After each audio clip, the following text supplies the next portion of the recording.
We now join Rashida Lucas and T.P. Lucas as Judge Lynn hears their case. Mr. Lucas, you have brought Mrs. Lucas here to court in order to recover either your 2000 Camry that you said you upgraded or the value of the upgrades that you put in the Camry that you say she took. And I know that you're wearing sunglasses, which usually is not permitted in a courtroom, but I understand that you have an eye issue, glaucoma, and the lights are bothering you. Mr. Lucas, I'm going to start with you. Why don't you tell me how we got here and why it is you've needed to come to court to get this car back? Well, Your Honor, everything, there was nothing wrong, nothing. You know, everything was normal at my house. Everything was normal? Nothing wrong, nothing. Rashida told me, baby, I'll be back, and she left. You know, this was back in November. Mrs. Lucas, Mr. Lucas says you had a great relationship. Yes, we had a wonderful relationship. Why don't you tell me what was wonderful about it? It was wonderful. We were like best friends. I believe, you know, he's my soulmate. Everything was fine except... Except? He was too nice. It's too nice. I mean, how does one be too nice to one's wife? He was too nice, like, it was scary nice. You know, it was like, you know the people it was like stalkerish nice, like you too nice, it's too good to be true. Give me an example, because I cannot conceive of the world that you have structured for me here. Right, I mean, you know, too nice, like, he would say, I love you, and it was like, I was like, okay, I was waiting for the punch, when you gonna kick me? It's scary. Some people just, you know, you could be nice, but you could be Lucas, too nice. You're gonna have to do better than that. He told you he loved you, and this was a problem.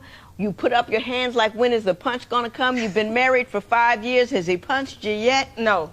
No, he's a wonderful man. He doesn't punch you. He's a wonderful man. Yes, I'm just not used So to the that. I love you is too much for you. It's not too much, but you don't have to tell me like twice a week.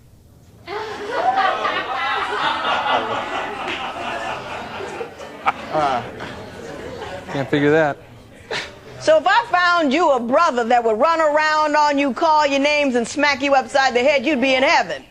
No, he don't have to call me names or smack me, but... He can run around on you. No, not that either, but... What do you want from a man, Mrs. Lucas? Yes. I mean... She told me that's what she wanted. What did she tell you she wanted? Well, she told me she wanted somebody to cherish her and don't run around on her. You know, all the things that a good man and a good woman should want out of each other. We agreed that, because I had been married before, and my ex-wife, oh my goodness, she scared me. If I ever did it again, it was gonna be better than any other marriage, and I made the promise for keeps. It wasn't to be playing around, you know, and if nothing's wrong, where are you going? You know, there are women that would pull her head off her neck for a guy like me.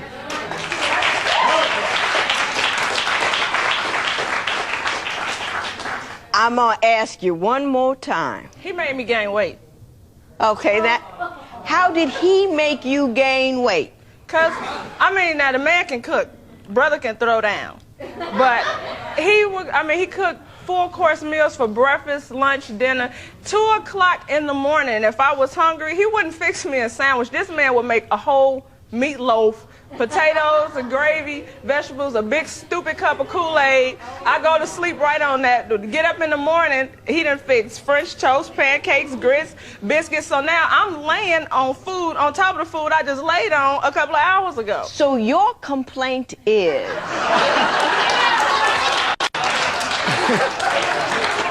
that this man cooked too often and too well, and he made me gain weight.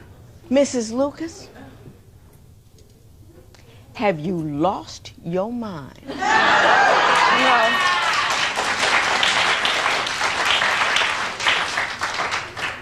I have women coming in here whose men are leaving them because they got too heavy. You got heavy based on his...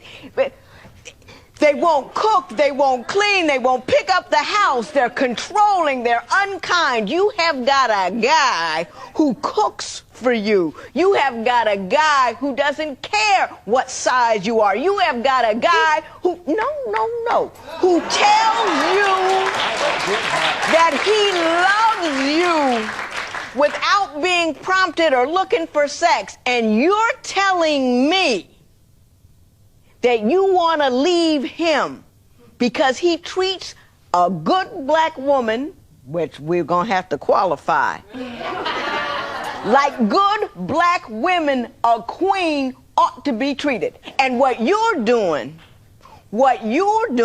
is taking I am a self-centered individual.